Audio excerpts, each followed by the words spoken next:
Hello mga kapatid, so ngayon pala ay pupunta tayo ng school at naglalakad lang tayo patungo doon sa sasakayan natin. So mga 500 mm din yung layo nito at ito pala yung madadaanan natin. So nag-uusat lang ako sa bakod para po makadaan ako dito sa mas malapit-lapit na daanan at yan. So dito pala sa side na ito ay mayroong mga grabahan at pakainan ng mga baka. So yan mga kapatid, so lumalakad lang po ako araw-araw dahil po yung aking bike ay sira po yung bearing niya sa likod. Kaya yan, lakad lang muna tayo. So yan, fast forward na, dito na ako sa tabasan, sa sasakayan natin ng tricycle para papuntang school. So yan na. At yun, dahil nga may nakalimutan pala ako, bago ko lang naalala na yung ID ko nakalimutan ko, my god. So nag-iisip na ako dyan kung anong gagawin ko, sasakay ba ako at pagtutuloy ba ako sa school, pero hindi ako makakapasok talaga sa school. Kaya ang nangyari, winalikan ko ang aking ID. For today's video, babalik tayo sa bahay mga kapatid dahil nga naiwan ko yung ID ko guys, dahil importante yun sa school, hindi ako makakapasok sa school pag wala akong ID. At kukuha pala kami ng clearance ngayon dahil malapit na yung exam namin, kaya kailangan talaga ng ID kasi doon nakabase yung magbibigay ng clearance sa amin kung may nakita kami ID. Kaya let's go! Yan guys, so pabalik na ako, nakuha ko na yung ID ko. Yan, fast forward na lang yan yung mga dadaanan natin. At may nakita pala ako ditong nagbubunot. Yan nagbubunot sila ng palay para itanim dyan sa mga bakanting mga box na yan.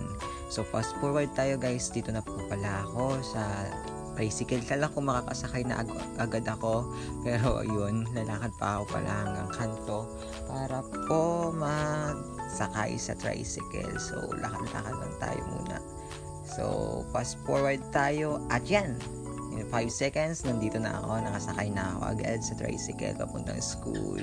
At yan, kala ko nga may pasok kami ngayon, pero meron naman, kaso walang klase guys. Kaya yun, and patingin ko lang yung loob ng klase namin.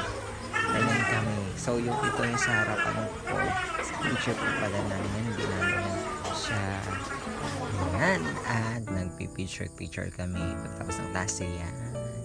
Wala daw kasing space sa attendance, kaya uwian na. Yan na. So hindi pala ako nag-uwi, pupunta pala ako sa kaklase ko guys dahil gagawa kami ng research paper namin para sa subject namin na isa. At yan, habang naglalakad kakain tayo ng suwa. Yan, kain lang tayo guys dahil paborito ko naman yung suwa eh. Kaya kakain tayo ng suwa ngayon. Yan, dito na ako pala sa boarding house sa kaklase ko para sa gagawin namin before. So yan, hinihintay ko yung mga sa klase ko, nauna pa pala ako sa boarding house niya. And fast forward po ko ako. Yan, sinama nila ko sa palengke. So yan, silang dalawa. Si Ate Maristel at si Ate Jean. Yan, yung pastor ko sa atin.